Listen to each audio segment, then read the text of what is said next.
पुराने माने में एक जादुई जंगल के बीचों बीच एक सुंदर परी रहती थी। उसका नाम एलिनोर था। उसके पंख सुनहरी रोशनी में जगमगाते और जहां वह उड़ती वहां खुशबू और फूलों की बारिश हो जाती। एलिनोरा जंगल की रक्षक थी। पक्षी, जानवर और छोटी परियां सभी उससे प्रेम करते थे।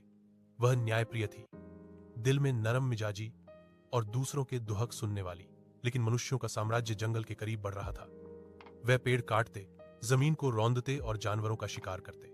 परियों की दुनिया मनुष्यों पर भरोसा नहीं करती थी, मगर एलिनोरा का दिल अलग था। वह मानती थी कि मनुष्य और परी शांति से रह सकते हैं। एक दिन उसकी मुलाकात एक युवा इंसान एड्रिक से हुई। वह घायल अवस्था में जंगल में आ गिरा था। एलिनोरा ने अपने जादू से उसके जख्म भर दिए। एड्रिक ने आंखें खोलकर पहली बार उसे देखा और उसकी मुस्कुराहट में ऐसा सुकून था कि एलिनोरा का दिल पिघल गया। दोनों की मुलाकातें बढ़ने लगी। वे पेड़ों की छाया में बातें करते, हंसते और सपने बुनते। धीरे धीरे उनके दिल एक दूसरे के कैदी हो गए। एलिनोरा को लगा कि शायद वही इंसानों और परियों की दुनिया के बीच का पुल बन सकेगी, मगर उसे खबर न थी कि इंसानों के दिल में अक्सर मोहब्बत नहीं बल्कि ताकत की प्यास छिपी होती है। एलिनोरा और एड्रिक की दोस्ती दिन ब दिन गहरी होती जा रही थी। जंगल की हवा उनकी हंसी से गूंजती और परियां हैरान होती कि एक इंसान को जादूगर परी की इतनी करीबी कैसे मिल गई। एलिनोरा का दिल साफ था। वह एड्रिक पर अंधा विश्वास करने लगी, मगर इंसानों के महल में कुछ और कहानी चल रही थी। एड्रिक का ताल्लुक शाही दरबार से था और बादशाह बूढ़ा हो रहा था। बादशाह ने ऐलान किया कि जो शख्स जंगल की संरक्षक परी को शिकस्त देगा और उसकी ताकत छीन लेगा, वह अगला हुक्मरान होगा। एड्रिक के दिल में एक अजीब खींचातानी शुरू हो गई। एक तरफ एलिनोरा की मोहब्बत, दूसरी तरफ तख्त और ताकत की ख्वाहिश। वह रातों को जागता और सोचता कि अगर वह जंगल की परी के करीब है तो यह बादशाहत हासिल करने का सुनहरा मौका है। एक दिन उसने एलिनोरा से कहा, अगर इंसान और परी एक हो जाएं तो दुनिया कैसा हसीन मकाम बन जाएगा। मैं चाहता हूं कि तुम हमेशा मेरे साथ रहो। एलिनोरा ने मुस्कुराकर कहा, मैं हमेशा रहूंगी क्योंकि मेरा दिल तुम्हारे साथ है। यह सुनकर एड्रिक की आंखों में एक साया सा उभरा। उसने मोहब्बत का वादा तो किया, मगर दिल में लालच का बीज जाग उठा था। वह जानता था कि अगर वह उसके पर हासिल कर ले तो उसके पास ताकत आ जाएगी जो इंसानों को हमेशा परियों पर गालिब कर देगी। एलिनोरा अभी भी सपनों में खोई हुई थी, लेकिन उसके करीब वही इंसान बैठा था जो आने वाले दिनों में उसकी सबसे बड़ी बर्बादी का कारण बनने वाला था। एलिनोरा घंटों जमीन पर पड़े अपने कटे परों को देखती रही। वे पर जो कभी उसे आसमानों तक ले जाते थे, अब खून से सनी जमीन पर बिखरे पड़े थे। दिल के अंदर एक खालीपन पैदा हो गया, ऐसा खालीपन जिसे कोई प्यार, कोई सपना कभी नहीं भर सकता था। वह जंगल में चीख चीख कर रोई। पक्षी चुप हो गए, पेड़ों की पत्तियां झड़ने लगीं और परियां डरकर छिप गईं। मैंने उस पर भरोसा किया, मैंने उसे अपना दिल दिया और उसने मेरा अस्तित्व छीन लिया। उस दिन के बाद एलिनोरा की रोशनी बुझने लगी। जहां कभी फूल खिलते थे, अब कांटे उगने लगे। उसकी मुस्कुराहट एक कड़वी हंसी में बदल गई। उसने अपने पंखों की अवशेष एक ऊंचे पहाड़ की चोटी पर ले जाकर जला दिए और कहा, यह मेरा आखिरी वादा है। मैं कभी दोबारा किसी पर यकीन नहीं करूंगी और यह सल्तनत, यह इंसान, सब मेरे अजाब का सामना करेंगे। वक्त गुजरता गया और एलिनोरा का हुस्न भी बदल गया। उसकी आंखें हरी लपटों की तरह चमकने लगीं। उसकी आवाज में खौफ की गूंज आ गई। लोगों ने उसे अब परी नहीं बल्कि अंधेरों की मलिका कहना शुरू कर दिया। उसने अपने चारों ओर कांटों की दीवार खड़ी कर ली ताकि कोई भी उसके करीब ना आ सके। लेकिन उसके दिल की गहराइयों में एक दर्द हमेशा जिंदा रहा, एड्रिक के धोखे का जख्म। अब एलिनोरा सिर्फ एक मकसद के लिए जिंदा थी, बदला। एलिनोरा की दुनिया प्यार से रोशन थी। वह एड्रिक को जंगल के गुप्त कोनों में ले जाती, अपने सपने सुनाती और उस पर अंधा विश्वास करती। उसके लिए एड्रिक अब सिर्फ एक दोस्त नहीं बल्कि उसकी आत्मा का साथी बन चुका था। मगर एड्रिक के दिल में एक और खेल चल रहा था। हर बार जब वह एलिनोरा के जगमगाते परों को देखता, उसे बादशाह का वादा याद आ जाता, जो परी के पर ले आएगा वही वारिस होगा। एक रात चांदनी की मध्यम रोशनी में एड्रिक ने एलिनोरा को बुलाया, आओ आज हम अपनी मोहब्बत को हमेशा के लिए अमर करें। एलिनोरा खुशी से भर गई। उसने सोचा कि शायद वह आखिरकार इंसानों और परियों के बीच मोहब्बत का पुल बना चुकी है। एड्रिक ने शराब में एक नींद लाने वाला जादुई पाउडर मिलाया। जब एलिनोरा ने प्याला होंठों से लगाया तो उसकी आंखें बोझिल होने लगी। वह मुस्कुराते हुए एड्रिक के कंधे पर सर रखकर बोली, मैं जानती हूं कि तुम मुझे कभी धोखा नहीं दोगे। और वह नींद की गहरी घाटी में डूब गई। एड्रिक के हाथ कांप रहे थे। उसने खंजर निकाला, मगर दिल में लम्हे भर के लिए हिचकिचाहट आई। क्या मैं वाकई यह कर रहा हूं? लेकिन फिर तखत का लालच गालिब आ गया। उसने खंजर से उसके सुनहरे पर काट दिए। एक दिल दहला देने वाली चीख हवा में गूंजी, मगर नींद में डूबी एलिनोरा कुछ न कर सकी। एड्रिक उसके कटे परों को साथ लेकर महल की तरफ रवाना हो गया।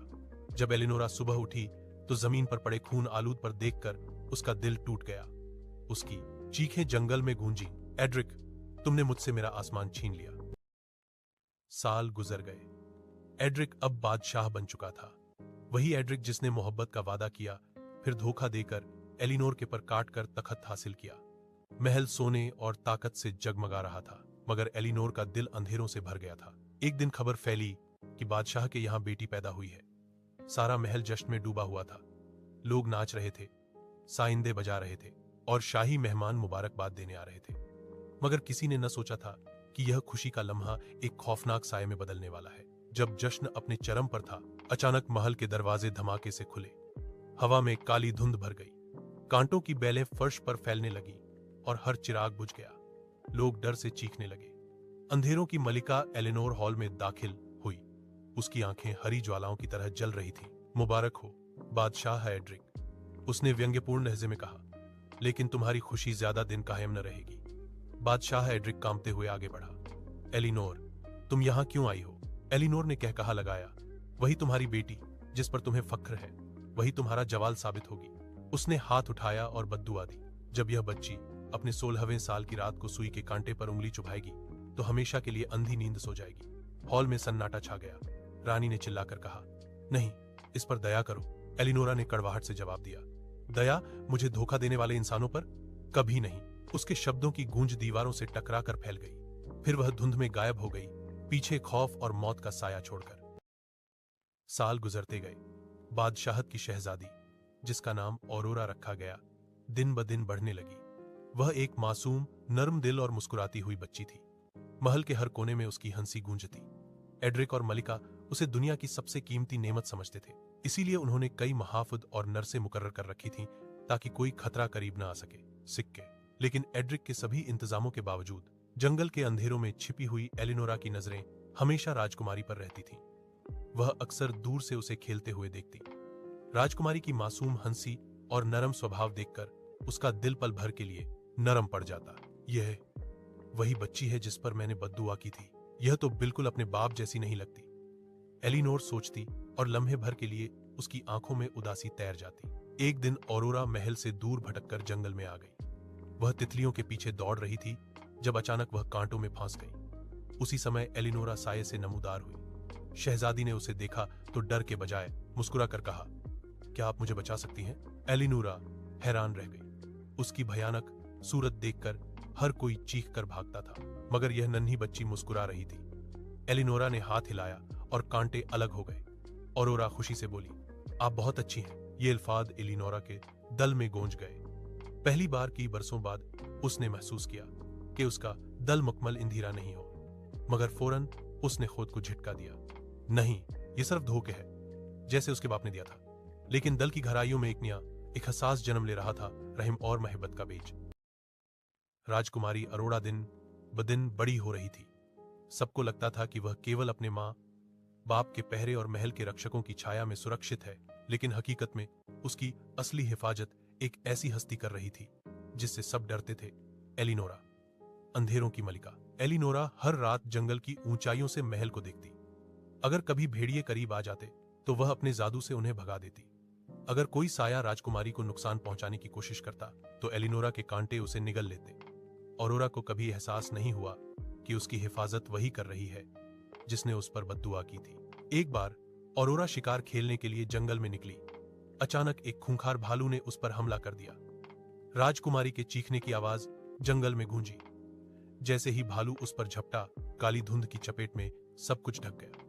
एलिनोरा प्रकट हुई और अपने आसा की एक मार से भालू को जमीन में गाड़ दिया। औरोरा ने आश्चर्य से कहा, यह आप फिर आ गई। आप कौन हैं? मेरी रक्षक। एलिनोरा क्षण भर को शांत रही। उसके होंठों पर एक कठोर मुस्कुराहट आई। रक्षक? नहीं, मैं तो तुम्हारी सबसे बड़ी दुश्मन हूं। मगर औरोरा ने सिर हिलाकर कहा, नहीं, दुश्मन ऐसे नहीं होते। आप बार बार मेरी जान बचाती हैं। आप बुरी नहीं हैं। ये शब्द एलिनोर के दिल की दीवारों को हिलाने लगे। वह जानती थी कि समय बीत रहा है और 16वां साल करीब है। वह खुद शाप के कारण अरोरा के लिए सबसे बड़ा खतरा थी। फिर भी दिल चाहता था कि इस बच्ची को बचाया जाए। एलिनोर ने अपने आप से प्रतिज्ञा की, भले ही मैं अंधेरों की रानी हूं, लेकिन अब से यह बच्ची मेरी सुरक्षा में है। राजकुमारी अरोरा का 16वां साल आ पहुंचा। पूरा महल जश्न की तैयारियों में व्यस्त था। हर कोई उसे मुबारकबाद दे रहा था, मगर बादशाह एड्रिक के दिल में डर छुपा हुआ था। उसे याद था वो बद्दुआ जो एलिनोरा ने बरसों पहले दी थी। इसी डर की वजह से उसने सल्तनत के हर कोने से सुई के कांटे और तकले जलवा दिए थे। मगर तकदीर को कौन रोक सकता है। उस दिन औरोरा जंगल की तरफ गई, जहां हमेशा की तरह एलिनोर उसका इंतजार कर रही थी। औरोरा ने हंसते हुए कहा, यह मेरा 16वां साल है और मैं चाहती हूं कि आप मेरे साथ जश्न में आए। आप मेरी सबसे करीबी दोस्त हैं। एलिनोरा का दिल कांप उठा। वह जानती थी कि आज ही बद्दुआ पूरी हो सकती है। उसने कहा, औरोरा, तुम्हें एहतियात करनी होगी। कुछ साये ऐसे हैं जिनसे मैं भी तुम्हें नहीं बचा सकूंगी। शाम ढलते ही एक रहस्यमय आवाज ने औरोरा को महल के एक पुराने कमरे की ओर खींच लिया। वहां अंधेरे में एक प्राचीन तकला रखा था, जिसे किसी ने छुपा कर रखा था। उसके धागे पर हरी रोशनी कांप रही थी। औरोरा आगे बढ़ी। एलिनोरा ने दूर से यह दृश्य देख लिया और दौड़ते हुए चिल्लाई, नहीं औरोरा, इसे मत छूना। लेकिन जैसे ही अरोरा ने अपनी उंगली कांटे पर रखी, धागे ने उसे जख्मी कर दिया। खून की एक बूंद गिरी और उसकी आंखें बोझिल होने लगी। वह जमीन पर गिर पड़ी और गहरी नींद में डूब गई। महल में कोहराम मच गया। बादशाह और मलिका चीखने लगे, लेकिन एलिनोरा जमीन पर घुटनों के बल गिर गई, आंखों से आंसू बहते हुए। ये मैंने क्या किया? मैंने अपनी ही मोहब्बत को अंधेरों में धकेल दिया। राजकुमारी अरोरा गहरी नींद की घाटी में डूब चुकी थी। पूरा महल गम में डूबा हुआ था। राजा एड्रिक का घमंड टूट गया था और रानी की चीखें हर दीवार से टकरा रही थीं।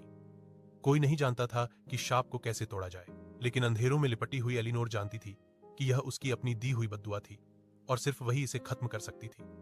वह अरोरा के बिस्तर के करीब बैठी, उसके नरम हाथ को थाम कर बोली, तुमने मुझे वह दिखाया जिसे मैं भूल चुकी थी, मोहब्बत, भरोसा, रोशनी।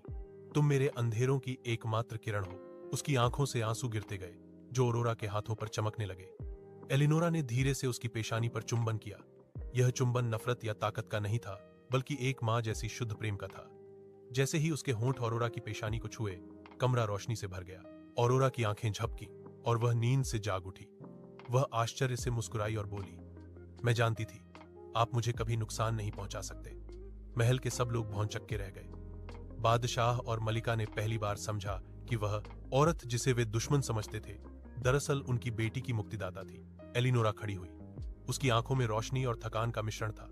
यह तुम्हारी दुनिया है औरोरा, अब इसे तुम्हें ही रोशन करना है। यह कहकर वह धुंध में लिपटकर गायब हो गई, मगर उसकी कुर्बानी हमेशा जिंदा रही।